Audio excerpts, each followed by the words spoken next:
Deara, and welcome everyone. Thank you for taking the time today to have this conversation around making money matter. Money has always been an issue in this country, something we're talking about. The question of impact of school and youth funding is something that we've talked about since the 1960s with the war on poverty. And it's a question we're still wrestling with today as COVID-19 relief funding comes to an end. And so today, our moderator is going to lead this conversation around how we can maximize the impact of funding to make the greatest impact for those with the greatest need. And so I would like to introduce our moderator for today, Elizabeth Gaines. She will moderate our conversation, and she's the founder and chief executive officer of Children's Funding Project, where they work to question whether adequate resources are being directed at children. And so I would like to welcome Elizabeth today. Thanks, Hillary. And I don't know about everybody else. I'm on the East Coast, and this is the last thing between me and handing out candy to a bunch of trick-or-treaters. So one of my favorite times of the year. So folks who know me or within moments probably of knowing me will know that I have a few things that I repeat over and over again. One of them is what gets budgeted gets done. Another one is that we really need to be, as a field, shifting our mindset from one of scarcity to abundance. That we have abundance in this country, and we need to figure out how to harness it to support our youngest learners. And then the other thing is, now is the time. It's not, years from now. It's not multiple sessions from now, whatever sort of time frame you think in.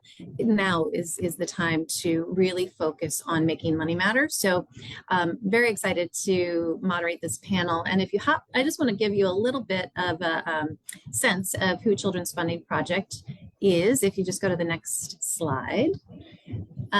So we are a relatively new organization, founded about 5 years ago. And when founding it, it was really because my entire career has been devoted to child and youth work, both in direct service and then advocacy. And as you said, Hillary, like every step of the way, money was a centerpiece in why we couldn't serve kids in the ways that we really wished and hoped we could. So the organization really is just focused on how to help states and communities maintain equitable, coordinated, and sustained funding for comprehensive programs and services for kids from cradle to career. And if you go to the next slide, I am a Karen Pittman devotee and spent a lot of time at the Forum for Youth Investment working under her.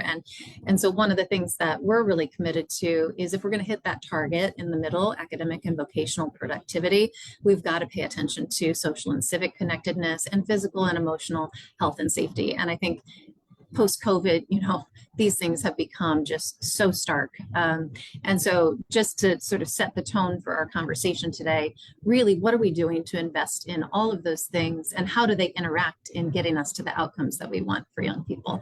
So if you go to the next slide, it's really just that notion that we've got to do a more comprehensive and seamless job of putting together the right resources to support the programs and services and supports that young people need. So if you hop to the next slide, I will just say, so far, and you can tell this is a very old slide, but it still holds true, today that we've sort of invested in a whole bunch of different systems and programs and supports to support children and their families. And this is not good enough. The way that we're doing it right now is not meeting the needs of young people.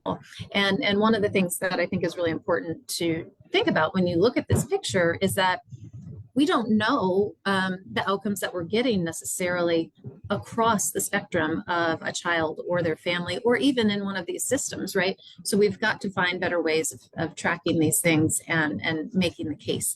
If you go to the next slide, one of the things that we're trying to do at Children's Funding Project is really get a handle on what are these things that we need to be paying for our young people. And not every young person is going to need every one of these programs and services. But what we're doing is we're really trying to get our arms around, both at the federal level, where we mapped out, how the federal government is investing in each one of these different types of programs and services.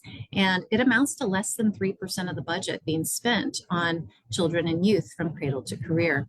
Um, we are in the process of doing this with states, and we'll have 14 states that release these cradle to career fiscal maps, is what we call them, in November. And we're finding somewhere between 20 and 40% of a state's budget is being invested in children and youth from cradle to career.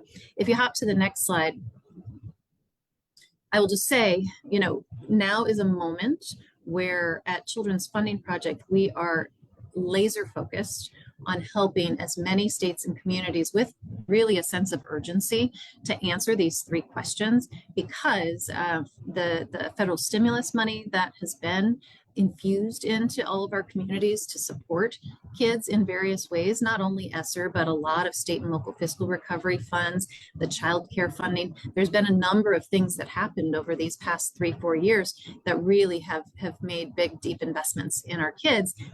We need to understand how much funding supports our goals right now. We need to know what the real cost of funding our goals is in full so that we can stop kidding ourselves. We've been doing a lot of that. And then we need to be able to identify where revenue can come from going forward to fill the gaps. So that's my little soapbox that I wanted to make sure I shared with all of you. If you hop to the next slide, I think this is where we get into the good stuff. Yeah, so we have 5 panelists that are going to share their perspective on how to make money matter from the federal, state, local levels. Andrea Figueroa, she is a friend and colleague in San Antonio with the San Antonio Area Foundation, focused on youth success there. And she'll talk about some of the very cool things they're doing on the ground in San Antonio. Aaliyah Guthrie is with Tennessee SCORE. She's the Vice President of Policy and Government Relations. Welcome.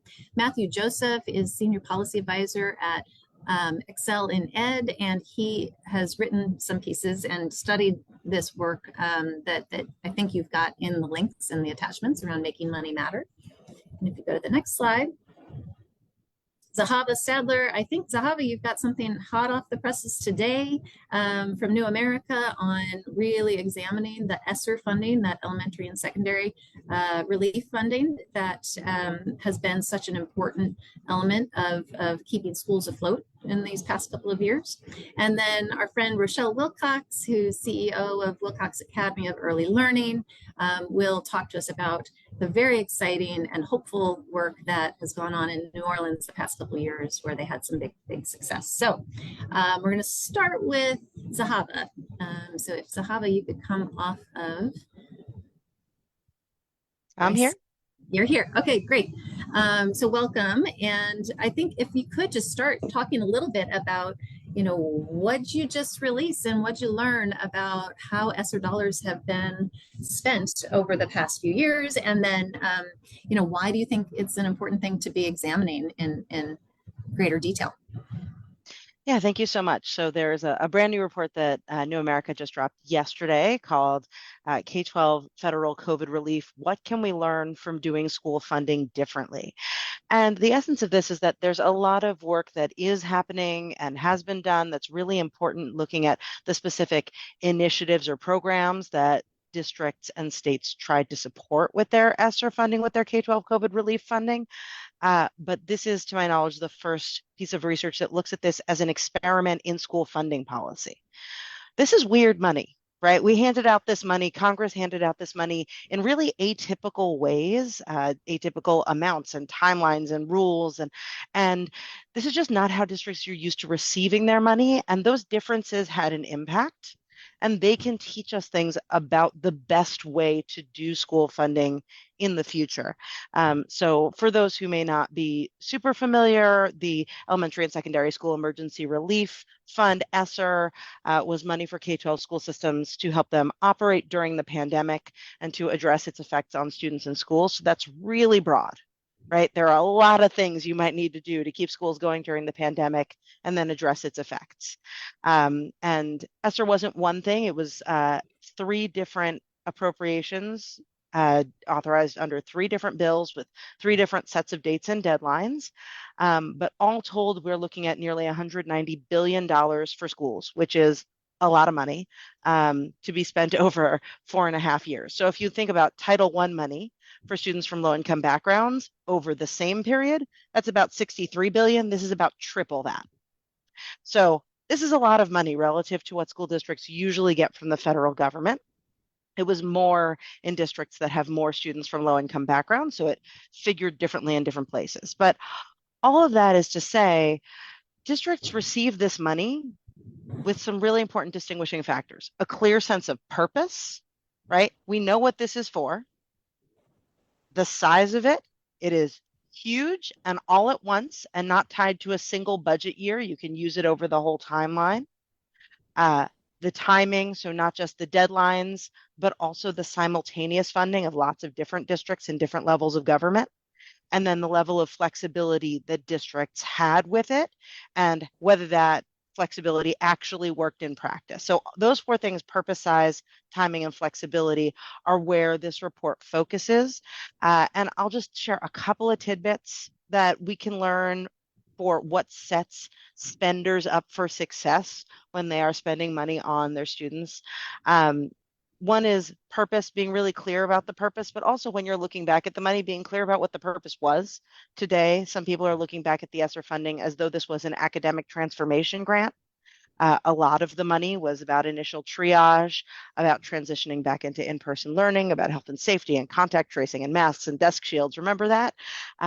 And so it's important for us to be clear about the purpose of money we hand out and also to be clear-eyed about what the purpose was when we're looking back and holding folks accountable. Because if you hold folks accountable for one purpose out of 15, they're not going to like you very much and they'll have a right to. So that's under the purpose heading. Size. If you're going to give people a lot of money, you need to give them a good amount of time to spend it. The interaction between size and deadline can be really challenging, especially if you're going to ask them to do robust planning, engage a lot of stakeholders at the table. There's also something when you hand people a large allocation of money, they have an opportunity to address some long deferred priorities. And I think there's been some pushback against some districts using their ESSER dollars for things like addressing some long deferred capital problems in their physical buildings or adopting a new literacy curriculum or thinking differently about the way they structure their guidance department. Those things may have been problems before COVID. That doesn't mean COVID didn't make them worse. And that asking people to take funding and then silo it from the rest of their budget or from other purposes is only going to create illogical spending. So I think that's really a strong lesson from the ESSER experience, is not to get too minute. And then this was really important. Districts got constant warnings about the fiscal cliff. Don't spend this one-time money on recurring costs like staff. That would be irresponsible from a budgeting perspective. But you know what would be irresponsible is trying to do anything in education without people. Schools are buildings full of people, right? And so to a first approximation, that's what education budgets are, their staff. And so school districts took limited time money and recognized that there was a risk of layoffs, and that was the lower risk than taking all this money and not doing anything important with it. And so thinking about those interactions between size, timing, and purpose were really important. And then the last heading is flexibility. I think we're going to talk about flexibility more a little bit later in the conversation. Yeah, and what you just said about, you know, those districts that were maybe a little bit more risk taking, they were shifting from that scarcity to an abundance mindset. Like, okay, we have some abundance right now to do some things that might really prove out, you know, to be really important for our kids, and they just said we're doing it, you know. So I will say in our Allie on my team can put the link into our ARPA tool. Oh, she already did it. She's like reading my mind. We're tracking some of those really sort of creative, innovative examples of spending not only ESSER but state and local fiscal recovery, childcare dollars, variety of things. So you can sort of search around and see what communities all across the country have been doing with those dollars. You did say one thing that I was reading in your overview of your report that I was like, oh, that is a really great nugget. And I'm trying to see if I can see it again here. You said in considering equity in the timing, certain distributions by giving priority to high needs school districts so they can be first in line for staff and contractors and supplies. I mean, it was kind of a Wild West out there. And you're so right. Like if, higher needs schools had been sort of given a head start in finding some of those dollars and putting them to use, that would have been a huge thing. So thanks, Zahava, for that. Pointed to sort of this important moment to shift the conversation about funding. You've been studying and writing about how to make money matter in education. What do we know about, how you can direct your resources to best use? Hey, that was directed to me, right? It says, yes, that's you. You're up. So it's Matthew Joseph. Hi, sorry about that. It's great to see you all.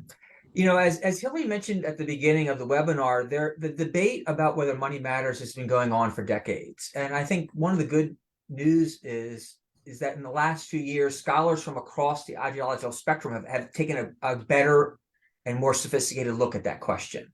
And they looked at all the different examples across the country in the last decades when there's been substantial increases of money, and they looked to see whether they saw afterwards an impact on student outcomes.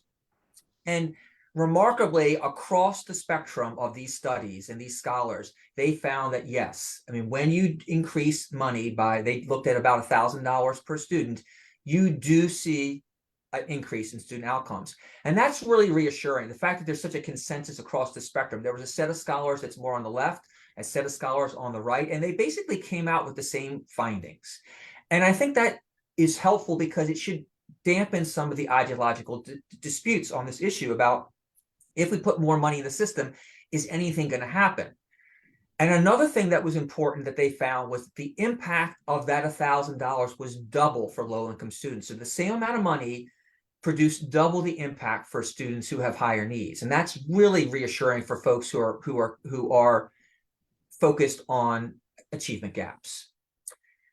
The thing that they also found that is super important is that there was a big range in the results. That when they looked and they said that there's an impact, they were really reporting the average. But when they looked at the results, they said, wow, this is really amazing how big a range there is. And at the bottom, at the lower end of that range, is pretty close to a zero impact. So you're below the average, you're getting zero impact. At the higher end of the range was multiples higher than that average, to the point where you were seeing the impact that you get from some of the best evidence-based investments that are out there. So the question people asked was, what is the difference? How can a state that wants to increase its investment in school funding get at the higher end of that range? And what they have determined is it really is about state policy. If you have state policies that really drive schools and districts to make the best use of their resources, you will get the upper end of that range.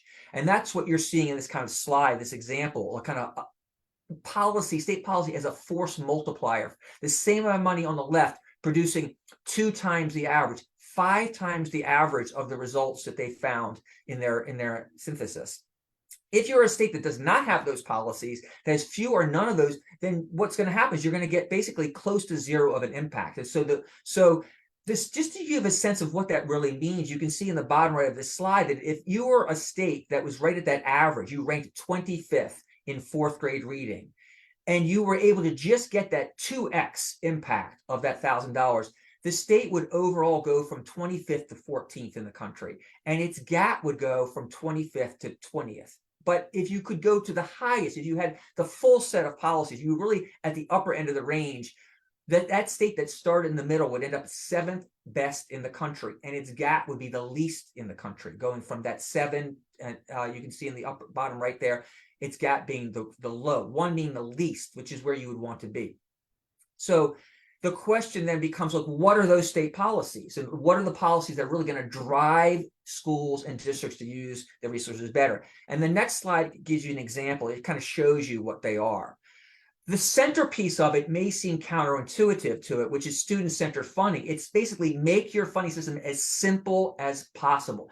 Not 75 different programs where you are a school principal and you cannot understand, why am I getting this amount of money?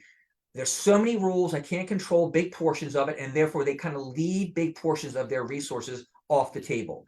So simplicity and flexibility, let those who are closest to the schools have lots of flexibility on how they're going to design their investments for students.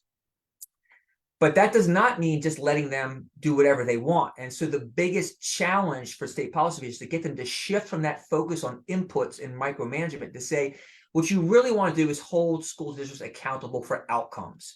And that's what states are doing. They're getting the best return on investment. They're saying, every year we're going to let parents know very simply, how is the school doing, your child's school doing on outcomes? We're going to give a simple grade, whether it's A to F. And if that school is persistently not doing well, we're going to intervene more aggressively. The second thing they're doing in terms of accountability is they're linking some of the money to outcomes, which is called performance bonuses. This is what's happening in Tennessee. It's happening in Texas. And this is the best way to make sure your money has a return on investment, because you don't even spend it unless you get the outcomes. So what they're doing in these states is saying a small portion of money, not anywhere close to the entirety, but 5 or 10% of the money is linked to student outcomes. And if a school achieves the student outcomes, they get the money. If they don't get the money.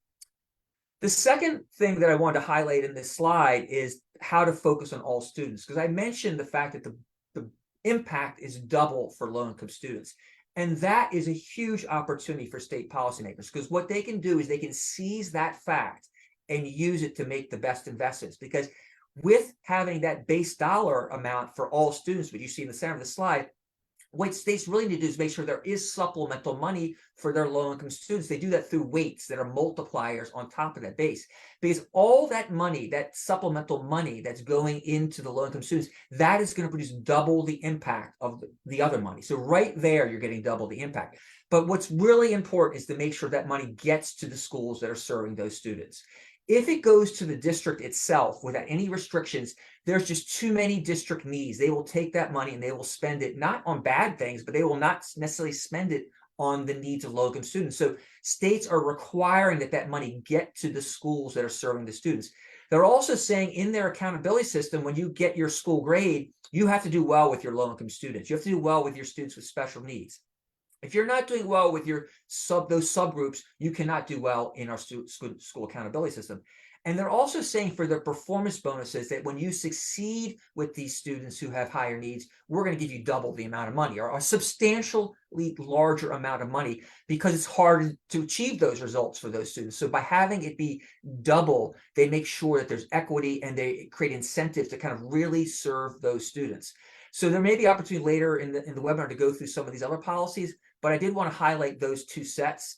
There is, I think you've seen in the chat, a brief that ExcelinEd did on making money matter, which describes the research that's been happening out there, and that consensus I said that's really about showing that $1,000 does produce impact. There's also a link to a diagnostic tool. If you are in a state and you want to know, well, how many of these policies do I have that are conducive, that are driving the most effective resources, you can use that diagnostic tool to say yes or no. Do we have 6 of them of the number? How many do we have? Because as I said, the more that a state has, the more they're going to be on the upper end of impact. And if they do not have those, then they're going to be at the lowest of impact. And it is a hugely high stakes issue for a state to not just do the investments in money, but to make sure the policies that are there to produce the biggest impact for those resources. Happy to answer questions later on in the conversation, but thank you for letting me speak so far. Yeah, and there's going to be a good question for you to dig into in the Q&A there about, and you started to touch on this, right? How does not giving underperforming schools money help them improve? And I think you've got some ideas that you can surface when we get into the Q&A. And I really just love the fact that you really talk about the importance of moving away from micromanaging and instead focus on really driving people toward what matters, which is the outcomes, and how to, be more supportive of communities in doing that, and how to help communities have the infrastructure in place to do that, and the input from a range of stakeholders, I think, is really important too. Aaliyah, so we're going to turn to you as an example on the ground in Tennessee. You had some success recently that Matthew mentioned, and will you just talk about that recent legislation and sort of what you're doing to assure that your spending in Tennessee is effective?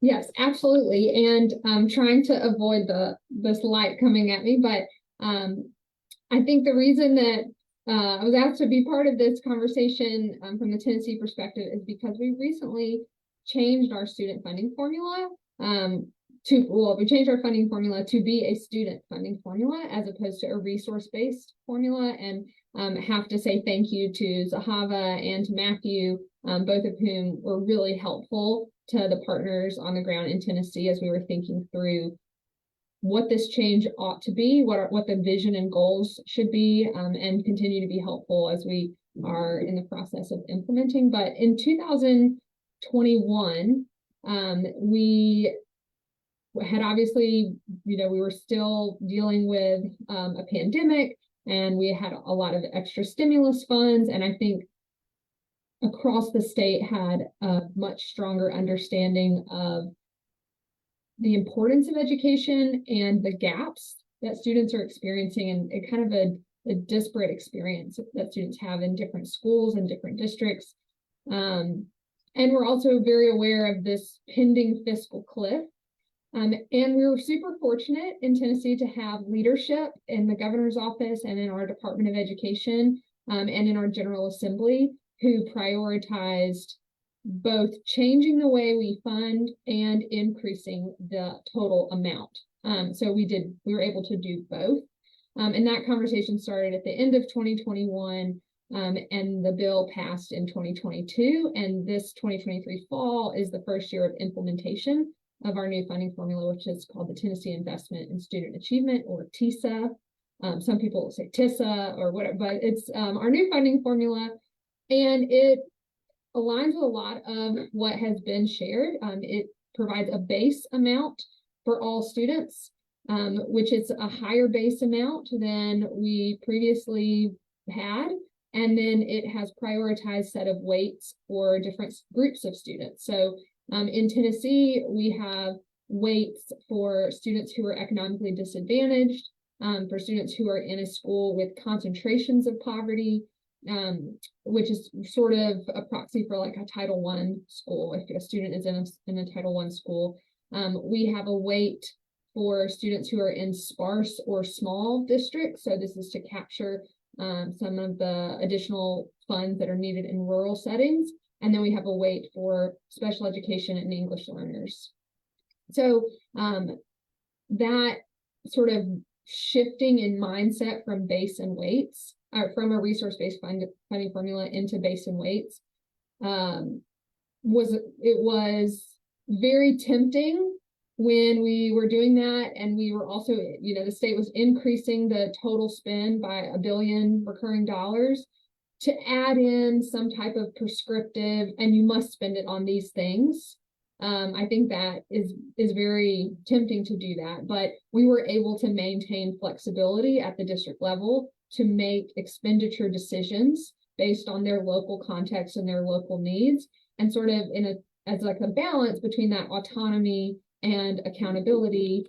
We have additional reporting requirements, so there's more reporting on what those expenditures are. So it's not that they're dictated, but they do have to be reported. And we have an outcomes bonus that is funded. So we're sort of rewarding certain outcomes instead of managing all of the steps in between inputs and outcomes. And the outcomes were developed after the legislation passed, where there was a group of people who sort of came together to say, what should those specific things be that schools will receive additional funding for at the end of the school year if they've obtained.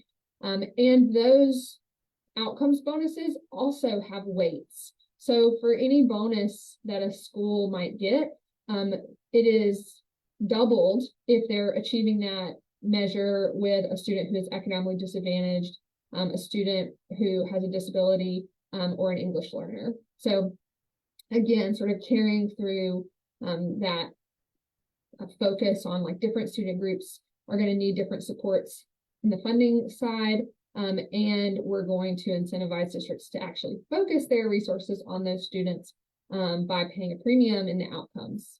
So that's sort of an overview of the design of the formula. One thing on the previous slide, the reason I wanted to sort of show this timeline of non-recurring dollars on one half and the recurring dollars on the other, as you can see in winter of 2021, so the year before we passed our new funding formula, we also passed major changes to the way we teach students how to read. So the Tennessee Literacy Success Act, I think, has been a really important foundational change that I think will double our growth. And we actually have recovered from pandemic learning loss. So we're actually above where our student proficiency rates are above where they were in 2019 for English language arts.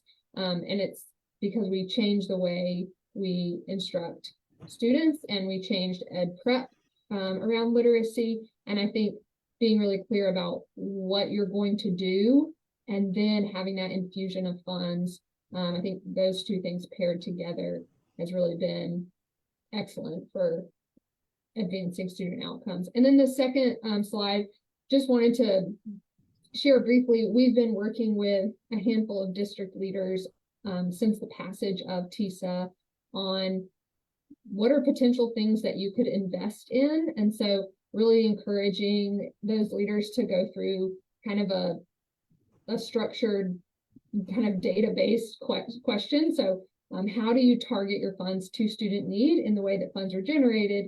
Doing the same, how do you do more with still finite funds? How do you tell your story in a way that builds public confidence in the expenditure decisions that you're making?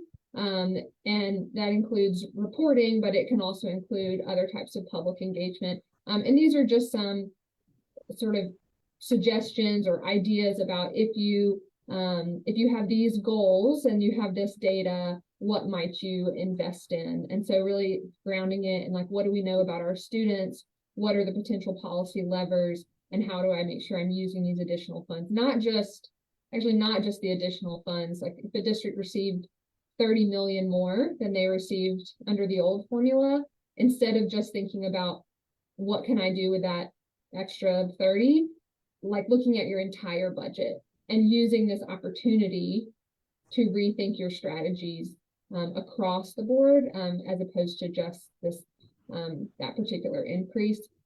So I think really fortunate that we were able to do this, and sort of some of the things that districts might have tried because of they had ESSER dollars, things that were sort of innovative, being able to have TISA funding coming in right behind to sustain what they've seen is working.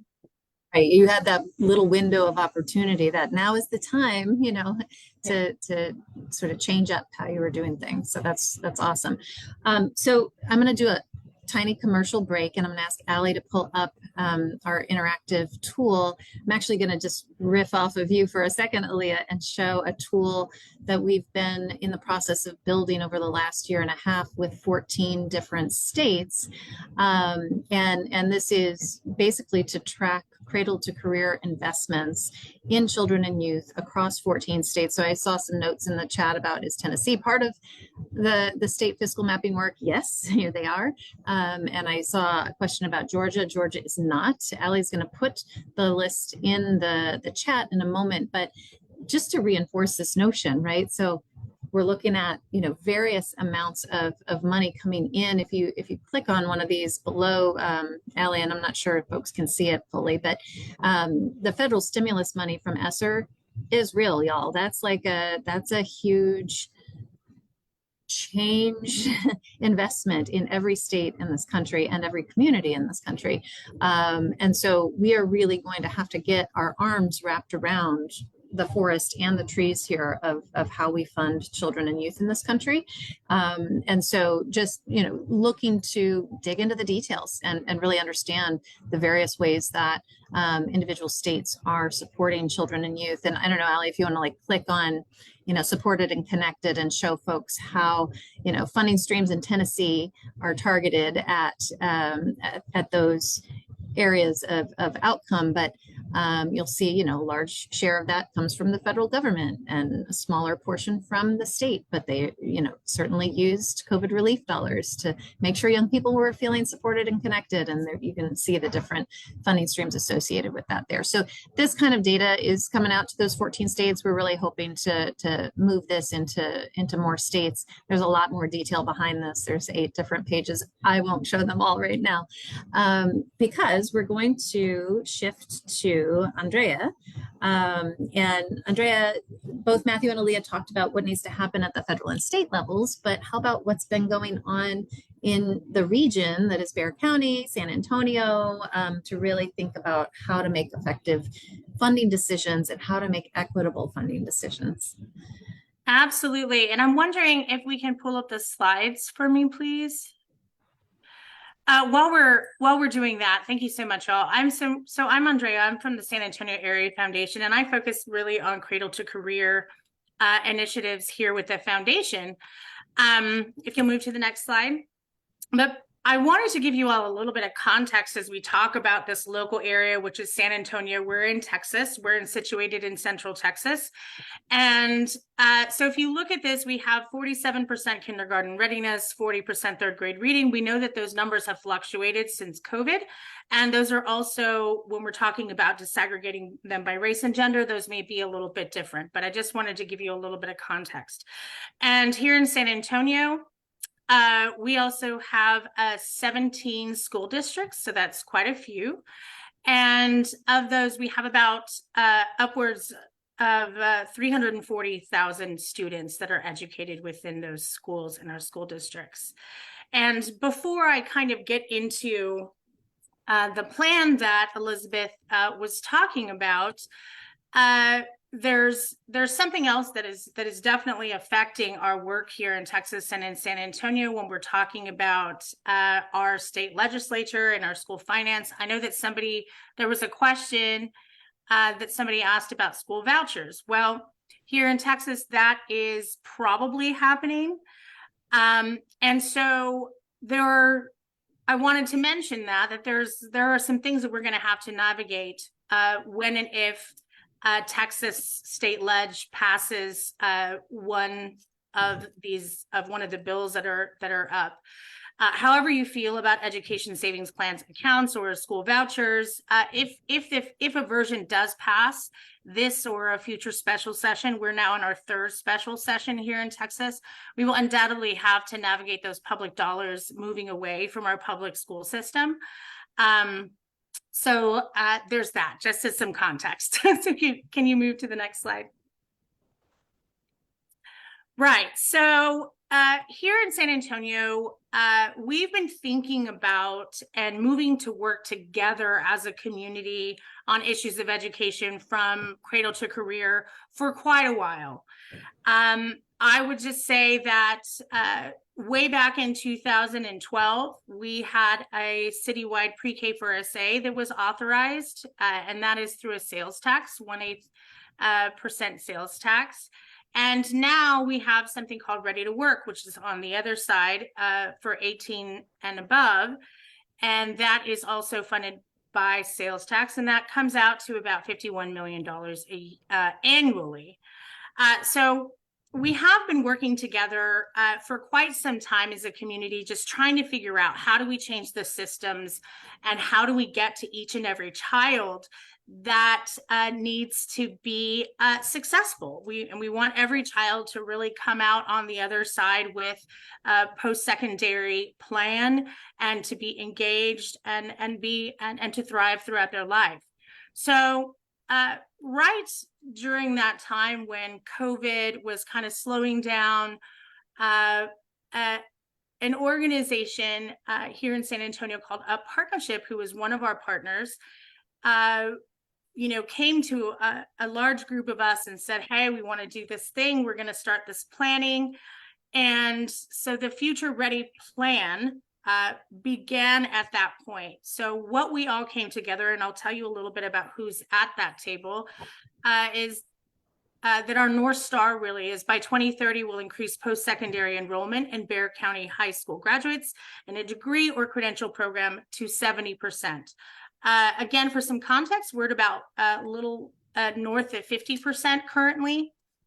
And, you know, going to the second part of that slide, just have this slide up here is just to have it there so you can look at something while I'm talking. So we do at this point, we have about 90 plus partners and they're cross-sector stakeholders. So I talked about those 17 school districts that we have in San Antonio. We, at this point, so this is an ongoing process, we have 7 of those superintendents from those 17 school districts with us at the table at the moment. We have funders. We're one of those anchor funders, the San Antonio Area Foundation. We're also working with the United Way here in San Antonio, H.E. Butt Foundation. We have out of school time programs here in San Antonio also. So those providers, if you think of that are going to see those students outside of the school day, are part of this, as well as some of those who serve the community within those schools are part of this. And of course, in a plan, speaking about what are the plans for youth, how do we get youth to engage, how are we helping them, we see that we would not be doing this to our best ability if youth were not sitting at those leadership tables as well. So youth are in these conversations. So what do these different partners do? So we have the backbone organization, which is Up Partnerships. So they essentially, they drive the plan, the coordination across systems. The funders here, we are being tasked with really changing some of the way that we fund. So I didn't mention this before, but in San Antonio, we do know that there are certain zip codes in San Antonio that have suffered disinvestment over a lifetime and several lifetimes.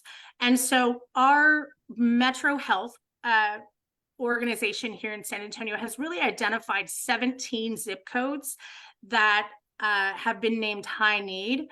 And so the San Antonio Area Foundation has really looked at where did we used to fund, and again, giving those dollars and investing those dollars where those dollars are needed the most for the students that need those dollars the most is sort of an infrastructure and structural change that the Area Foundation has really stepped into and agreed to, and that one of those systems change things that we're really looking at. So investing those dollars in those students that need those things the most. Sorry, I have my notes here. So another piece of reshaping those systems that we're talking about, besides where those dollars are going, is I talked about student voice through co-leadership. We're talking about data sharing across systems, data sharing across school districts, to out of school time folks, to the folks who are serving schools, the youth in schools, but are not the actual school themselves, so those partners, and neighborhood and resident leadership. The other part of this plan is pairing students. So how are we leveraging that funding that we have? Well, we do know that there's a limit to what schools can provide to students. We know that in the past couple of years, we've heard a lot about mental health challenges with students. Well, if there are out of school time programming or support systems, wraparound support systems that have dollars to be able to support those students, then how can we connect those students inside the school system directly with a provider outside of the school system, so that youth can get the support that they need, so that the schools can do what they do best, and other providers who have the resources can do what they do best, and that student can then get exactly what they need. And our really goal is that every child, we can follow them from now all the way to their post-secondary goals. So. Yeah, it's impressive work going on in San Antonio. Folks should definitely follow it. So we're going to turn over to Rochelle Wilcox in New Orleans, and they've got one of the more hopeful stories during the pandemic, I think, and it's got, you know, tears and laughter and all of the things in between. Rochelle, you want to talk about how important the infants and toddlers are in this whole, you know, cradle to career infrastructure that we need to have in place across this country, and what y'all did about it in New Orleans. Absolutely. And yeah, I did. You're just going to see my face. So we're going to talk about the Yes for NOLA Kids campaign that we did. And we started in 2019. And it failed. Well, let's just talk about it. We were very diligent, knowing that there was going to be a fiscal cliff, right? Every year we're going back for asking for money, and money has to be specifically for early care and education, specifically for infants and toddlers. We know that, to Elizabeth's point, that you have to put your money where your mouth is. If it's not on the agenda, if you don't have a seat at the table, it's not going to be funded. And so every year we would have to go back to our city council and ask for money to be put in a line item. We were going to the legislators asking for money to be put in a line item. Sometime we would get it, sometime we wouldn't. And we didn't want to continue to put our children and our families at risk. So what we did is we put a ballot measure, put a measure on the ballot. In New Orleans or Louisiana, we don't say a tax, but essentially is a property tax, but we call it a millage. Our first millage effort was in 2019, and it was for $1.5 million per year for 20 years.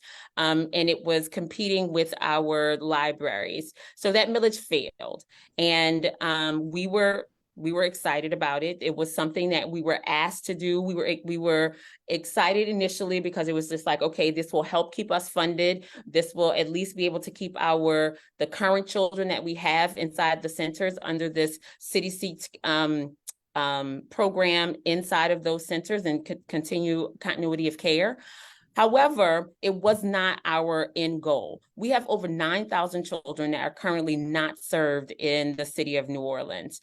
And so we wanted to get closer to bridging that gap. So we understood after that, we had to build our base again, which means we continue to educate, we continue to motivate and inspire the people that are directly impacted by the outcomes of not having children in quality care.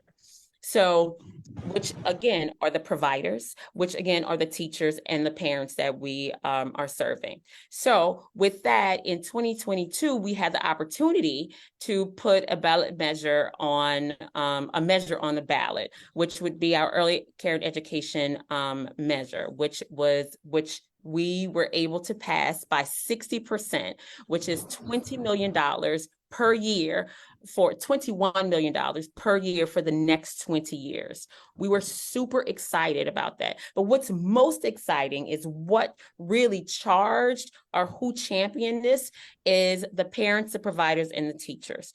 Those are the people. We had over 400 hours of volunteers that people who volunteered with us, parents who came in and waved signs. They came in for advocacy training, teachers who did the same, knocked on doors, little people who were with their parents and doing all of this canvassing research. We had advocacy boot camps, people trying to understand what this impact was going to do. And so let me talk a little bit more about the impact or what it is. And again, it is a tax, and it's a 5% mill on every $100,000 on a house, right?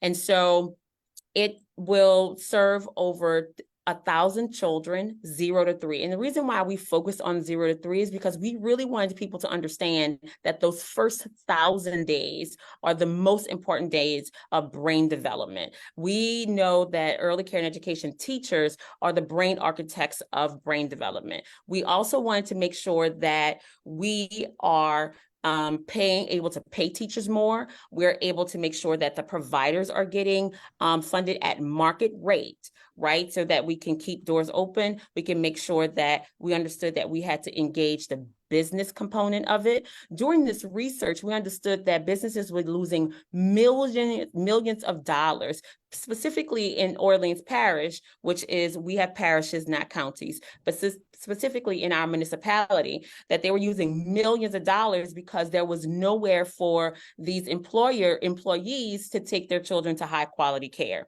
So we used that and had them come in as a stakeholder for us. In addition to that, there is at our state level, because we know that to secure funding to make sure that it's stabilized, we can't just have local funding. We just can't have state funding, but we also have to have those three components: state, local, and federal funding. So this local funding is matched by a state fund that we have in our state legislature, which is our ECE fund, Early Care and Education Fund. So for every dollar that we raise locally, we were able to match it and get it dollar for dollar. So not only were we able to serve 1,000 children, but because we have this state component, now we're able to serve another 1,000 children. So the goal is to make sure that you are not just engaging parents, but you're including parents. You are co-creating these things and making sure that they are informed about how they can advocate. What are the next steps? This impacts me. This impacts my center. This impacts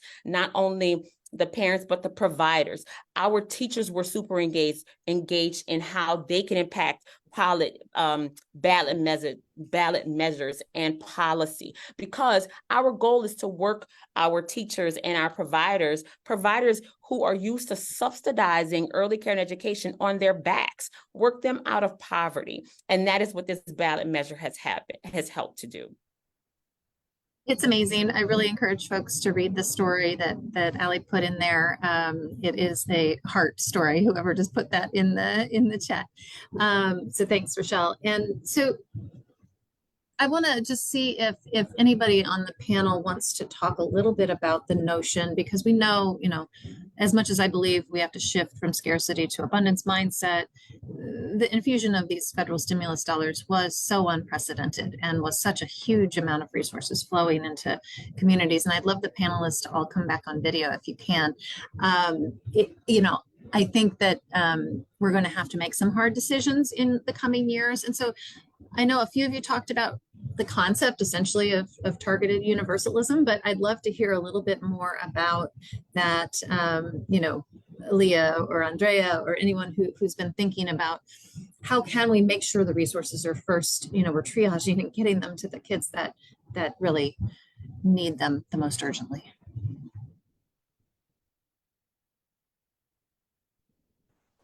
I don't know why the recording stopped.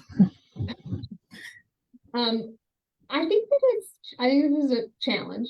Not every district or every community is facing the exact same thing. And so I'm really cautious about being prescriptive. But I do think it's important that leaders have a menu of some things that have worked in other places or to try. And then I think they need technical assistance to implement. And so what we have tried to do is provide help to districts and just thinking through, looking at your own data. What are your assets? Where are your challenges? And getting clear about, because the funding is finite, your list of goals should also be finite, like getting really specific about what you're going to do first.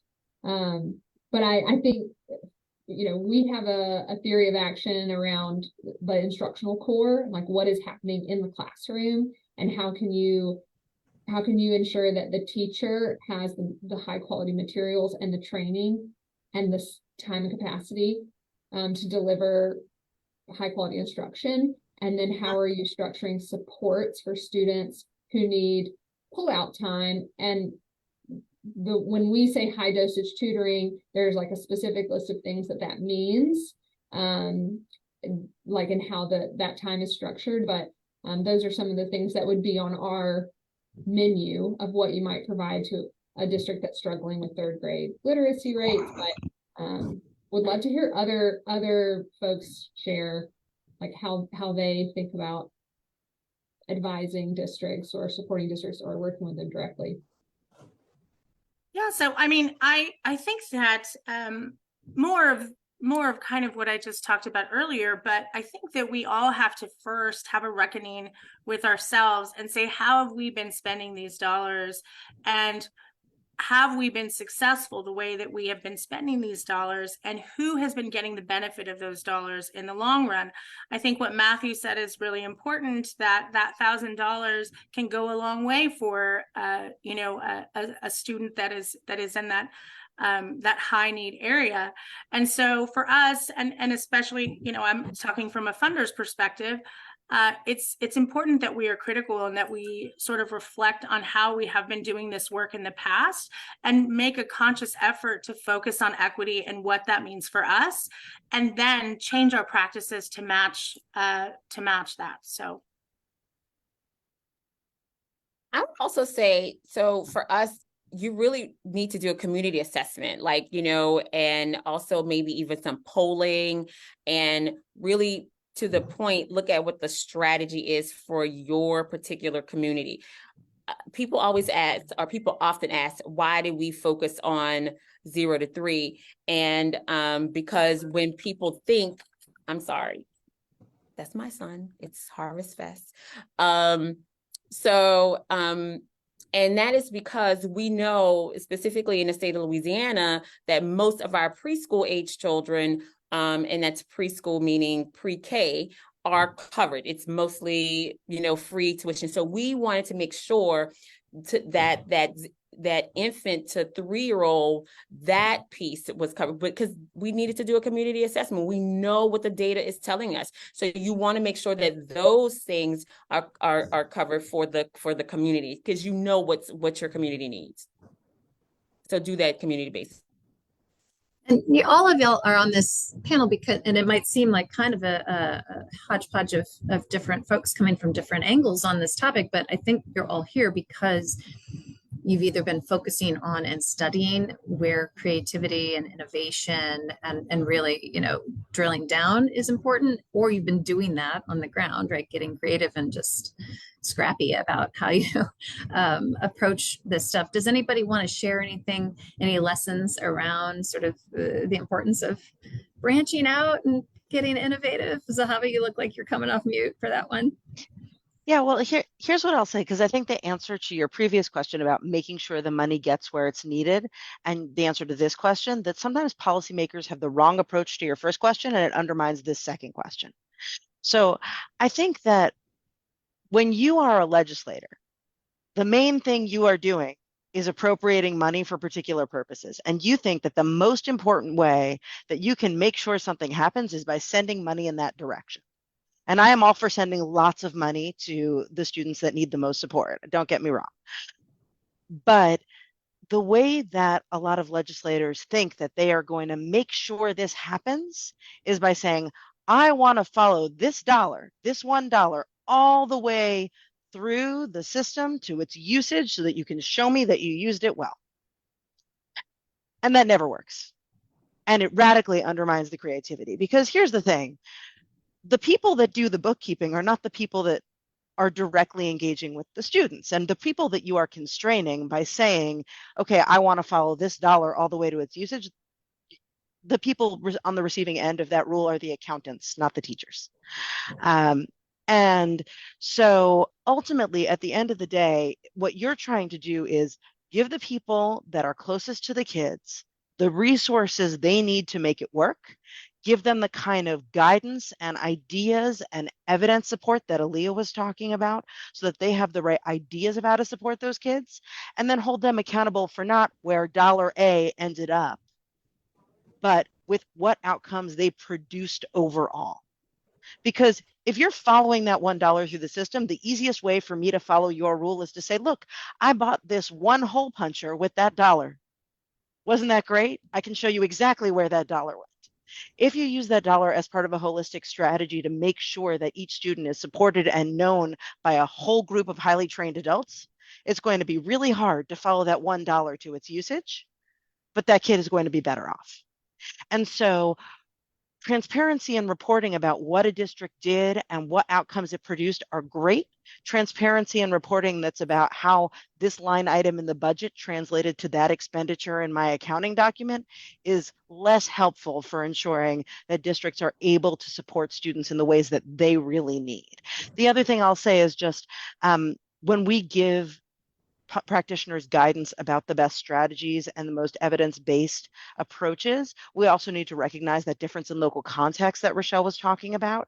And so to say, well, this is the one thing you're supposed to do with money for low-income students is a little bit absurd when you have students living in low-income households in urban communities, in rural communities, in suburban communities, right? You have students that are low-income for all kinds of reasons in all kinds of contexts, and that $1 is not going to make the exact same kind of difference for that student with the same strategy in every place. And so that kind of flexibility is really important, that we are empowering those closest to the kids. I once had a professor who referred to teachers as the people who are the people who touch the little hands. You want to empower the people who are holding the little hands to do the thing that is the most helpful, the most supportive, the most impactful for the community where they really work. Yeah, Matthew, I want to pick up on that teacher thing in a minute because there's a question in the chat about that, but just so hold that thought. And Matthew, you know, this is a group that comes together, this campaign for grade level reading group, you know, to learn some of the compelling things that are going on around the country. There are many, but it's sort of like 1,000 flowers blooming around the country.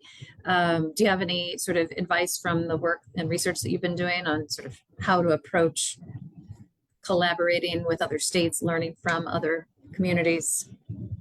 Yeah, it's a great question, and it's piggybacks on what other folks have said. I think that a lot of states have been experimenting and trying to deal with fiscal transparency, financial transparency, because what they really want to make sure is that school leaders or district leaders can learn from other schools. And what they mean by that is that to help identify other schools that they think are comparable, they're the right size, the right grade level, the right demographics, and they can see that those schools are getting better outcomes, but they have the same or fewer resources. They want to understand what are those schools doing that is differently. So they want to basically identify those 5 or 10 other schools and then say, what can I learn about either how they're using their resources differently, or what are they doing differently? Are they staffing themselves differently?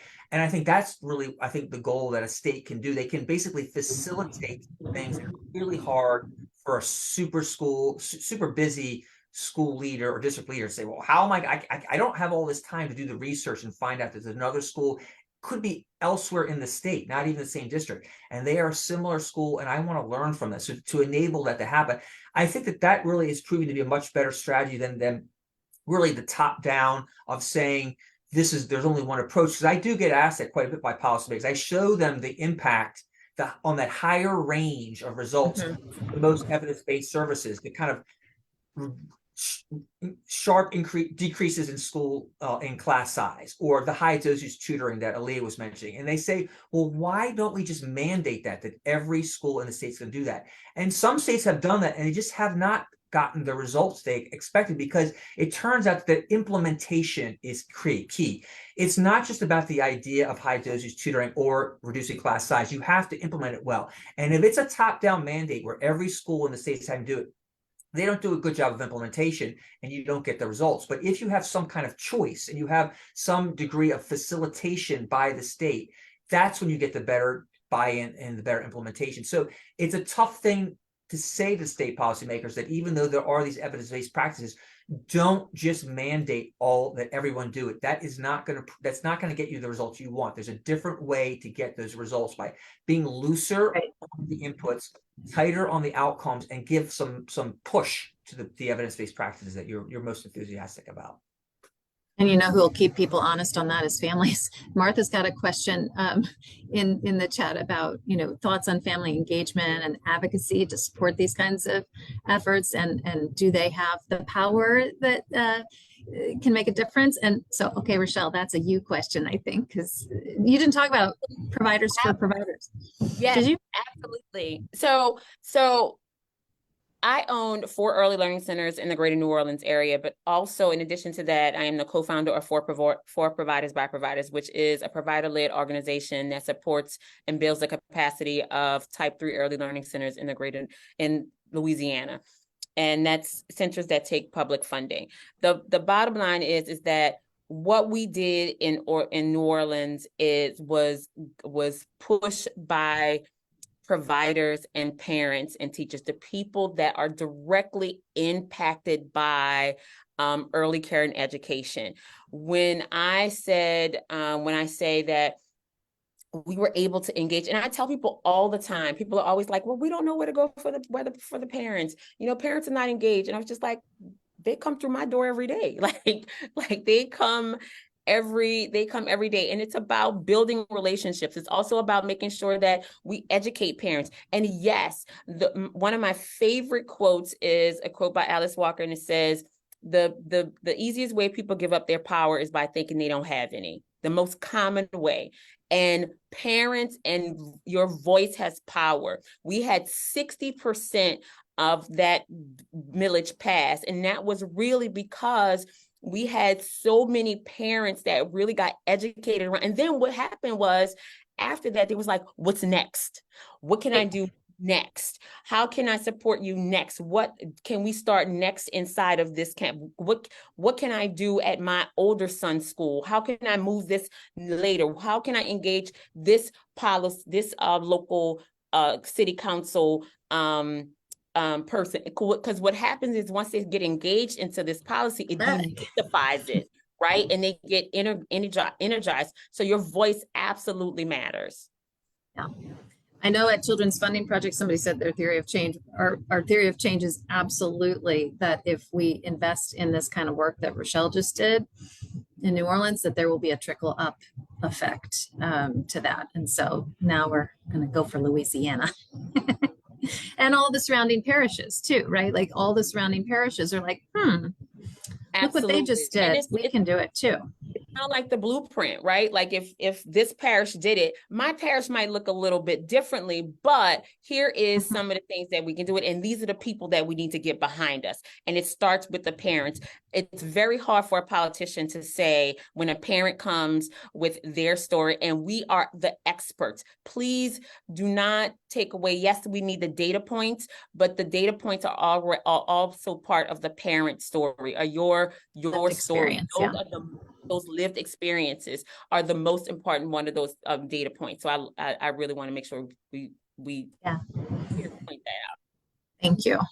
So Iona has a question here about states and districts. This is a quote: states and districts have spent 47.2% of their third round of ESSER funding, which must be obligated by September of next year.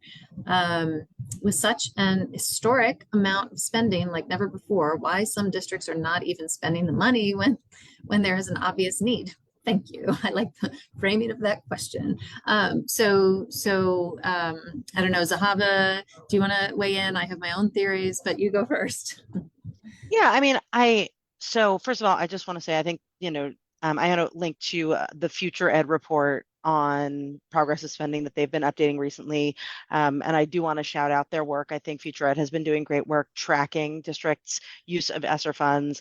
I also just want to question the premise a little bit that having spent 47.2% of the third round of ESSER funding, as evidenced by most recent federal reports, shows that districts are not spending the money. And first of all, I don't know if I have screen sharing privileges. I'm going to do a quick attempt. Let's see. Here is a quick graphic on where we are in the ESSER timeline as of right now. So these are 3 different tranches of ESSER money. The obligation deadline means the time by which you have to commit to spend the money. When that means you've executed the contract, or with staff, it's when they do the work and you owe the money. So sometimes obligation is the same time as spending, sometimes it's not, depending on what kind of spending you're talking about. And liquidation is when you actually have to spend. So where we are now is only ESSER 1, that first $13.5 billion, are we past the deadline. ESSER 2, we're between the obligation and liquidation deadlines. That's 54 billion and change. And then that last and biggest allocation, the $122 billion, which is the one that we're talking about in Iona's question, we're not at the obligation deadline for almost a year. So first of all, one, I think it's responsible for districts not to have fully spent down all of the money in the third tranche that is not actually due for over a year. Two, there is some lag in the reporting. So some of those figures don't represent every dollar that's already been spent. And three, not yet spent doesn't mean not yet budgeted. So if you say, I want to have this amped up mental health support team in my school for as long as ESSER dollars will support it, then you have budgeted for those folks, but you have not obligated or spent that money yet. That we may have important initiatives that are currently being funded by ESSER dollars that still show up in the data as not yet spent, because that money is being spent over time, every single pay period or every single budget year. And so from what I have seen, there are very, very few districts that have not jumped on the opportunity to spend this money, and we should trust that people who do financial management of more money than this every single year know how a budget works over time, and that they're working their way towards that deadline on purpose.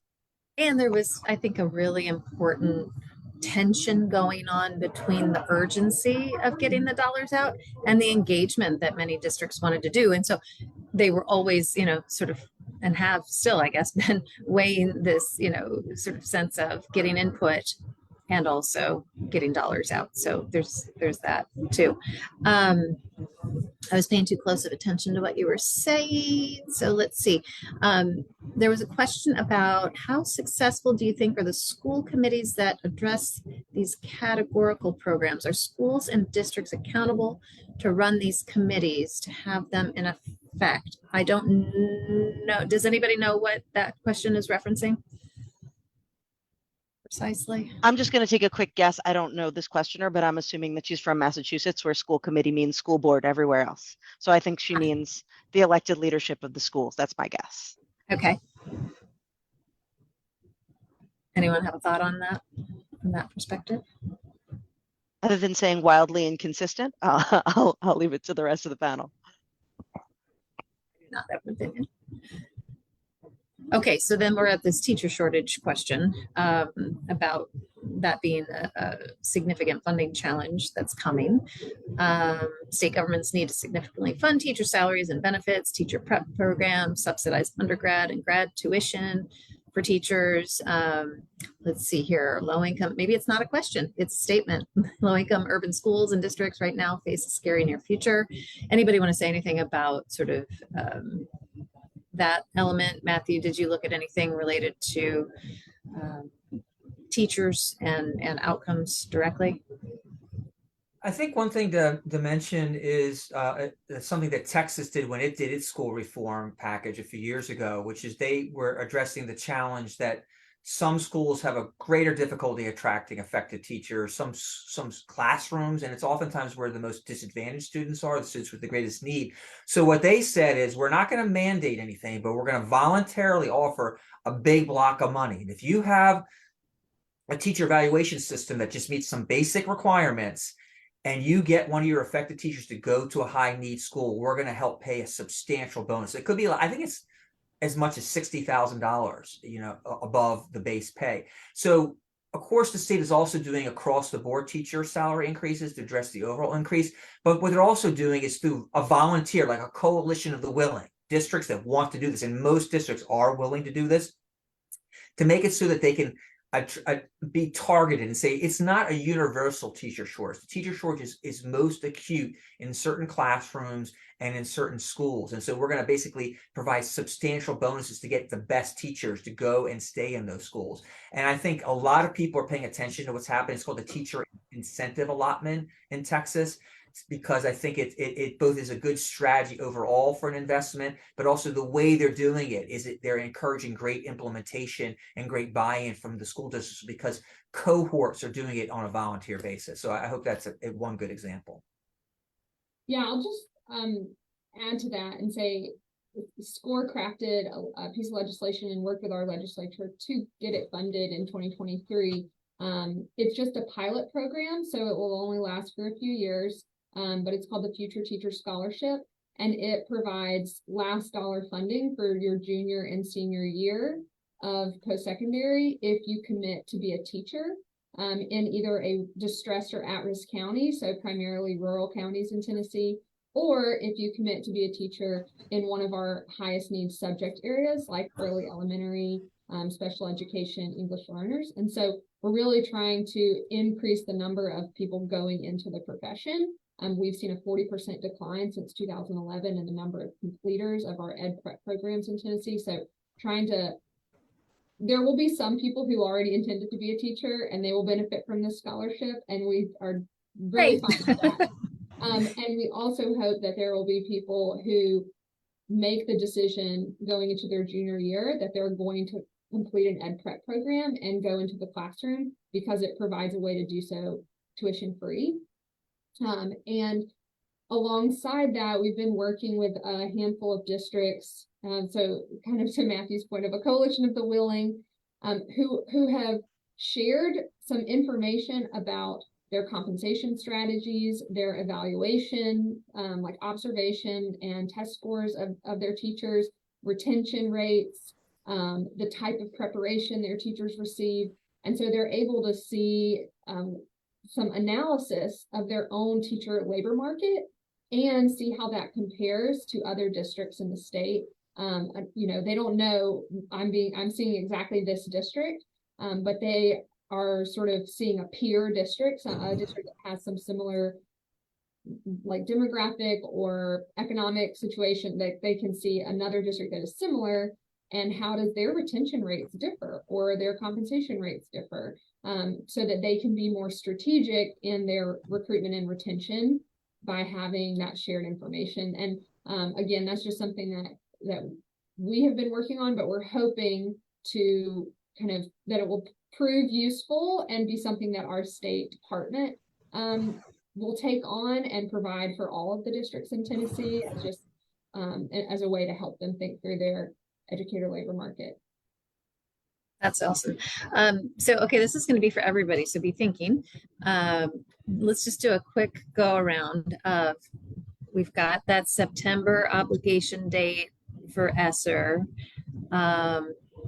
Where you're sitting right now today, the district that you're in, is there something that you think would be sort of a long-term impact that you could make with resources? You don't have to generalize this to the whole nation, just wherever you're sitting right now, and say where you're sitting maybe. So who's ready? Who's ready with a answer of something you would invest in that you feel like would sort of have a long-term impact? It's like trick-or-treating. Well, I mean, I'm in a national org, so I'm not going to try and anchor in a particular location. I'll just shout out the work of some good friends of mine over at ERS. I'll drop this in the chat. They have a great resource called 10 Ways to Spend Remaining ESSER Dollars. I think the theme is, if you've got short-term money, there are investments you could make that are hard on the startup end that will pay dividends in the long run. So if you need high-quality curricular materials, now's the time to buy them and invest in the teacher training. If you don't have good data and progress monitoring systems, now's a good time to try and invest in the effort to stand that up and put it in place. Also, I know this gets a bad rap, but I will die on this hill. School facilities matter for learning. People didn't want to see ESSER being spent on building. I will say this till the cows come home. The learning environment is not separable from the learning. So if you are in a position where your district has had a lot of deferred investments, you've deferred maintenance, you haven't had the money as a low wealth district to invest in your learning environment, the tech isn't up to date, the ceiling's falling in, you're in Philadelphia and it's still made out of asbestos, whatever the problem is, that is a one-time investment that will yield really big dividends for learning. Right. Go read some Jonathan Kozol if you're not convinced. Okay, who's next?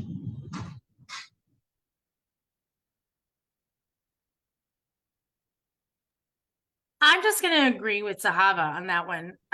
Just as just as a person here in San Antonio, I know that you know, as we look at our schools, so many of them are old. They're very, very old. And investing in that learning environment inside the classroom and outside the classroom, we're learning so much about the experience that youth can have outside, and making sure that they have high quality sort of recreation areas and that can provide for their learning in the future can go a long way. So spend it. Yeah. Okay, so from where you're sitting right now, Leah, if you were looking at the September obligation deadline for ESSER, what is something that you think would be a great long-term investment?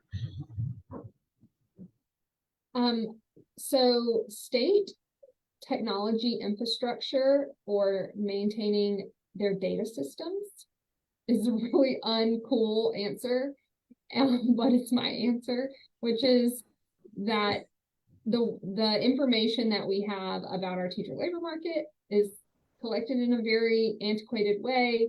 The connectivity between K-12, higher ed, and labor data is something that requires investment in order to build out the technological infrastructure. So that would be my suggestion. I think in Tennessee, there is we have a labor force participation rate challenge that we know our students are on pathways. They are doing what is being asked of them. And oftentimes that means they're taking advanced courses, CTE courses. They're following the road that is laid out, but it is not clear whether that will lead to a life of economic independence. And so we need to do a better job of understanding and projecting what those aligned occupations are, and sort of backwards mapping that into the high school and middle school experience. And we can't do that without data about workforce outcomes. So that would be my answer, is investing in data infrastructure at the state level to connect those different sectors. So I am always going to say, because we often get ignored and are just invisible, but I'm always going to say to invest in 0 to 3, or our youngest learners, because we know that those first 1,000 days are the most important. You get a $13 return on a $1 investment. And most times people think that we should start investing at 4 or at preschool, because that's when they're about to go into K-12. But what I often say is that there's not one mama or person that goes into the hospital and delivers a 4-year-old. That is just not how it works. So we have to make sure that we are investing before, from birth on. So we really need to do that. That is our biggest investment, and that is going to give us the longest term investment and the highest return on there. So that is what I am going to, like they say, die on that hill every time. Matthew, do you have one? Or Well, I know it's probably impossible to do this, but I certainly support all the notions about the investment in facilities. I mean, there's a lot of research on that in terms of the impact of capital on outcomes. I think of teacher skills in the same category as facilities. We did some research on this a few years ago, that to build up the skill sets of the existing teachers, the millions of teachers, on how to handle like the problems that happened during a pandemic, that is something that could be a significant one-time investment. Because if you invest in the coaching and the professional learning that those teachers have, it's super expensive, but you don't have to do it every year. But you have to do it for the newer teachers who are cycling through. But it's really like a one-time investment in maybe 80% of the teachers who are really going to be the teachers of the next 10 years, the ones who are currently there. You could really do a lot to enhance their own skills in a research-based way. great.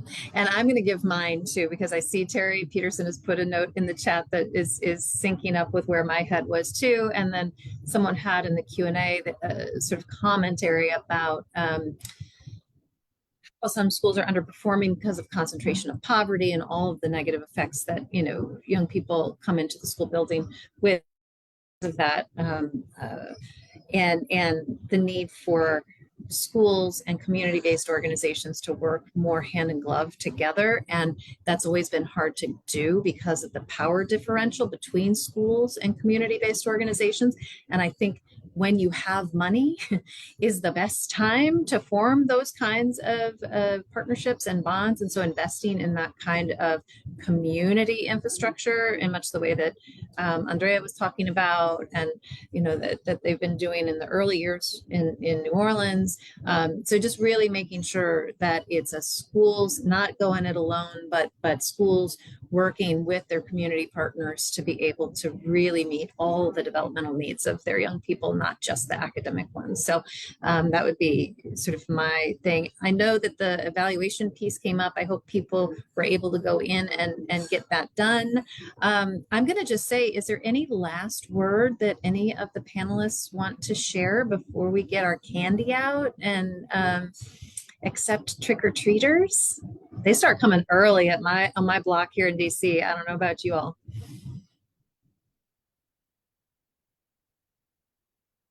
Any last words? Okay, I'm wondering, do I have any housekeeping things that I'm supposed to do, Hillary? I think it's just thanking Sahava and Matthew, Andrea, Aaliyah, Rochelle. Anything else?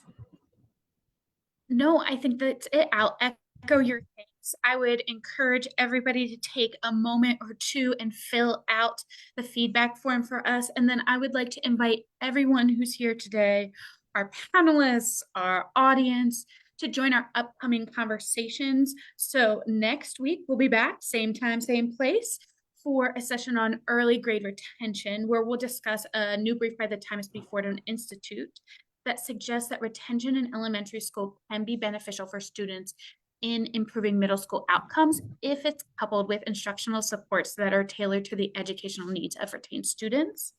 And then the following week, we have a double header, as our producer Sierra likes to say. We will start with community mobilization and a shared agenda. And I encourage many of you to join us because there were many questions that we didn't have time to answer today around that community work and collective impact. And so we'd encourage you to join us for this conversation where we'll talk about the 5 conditions of collective impact.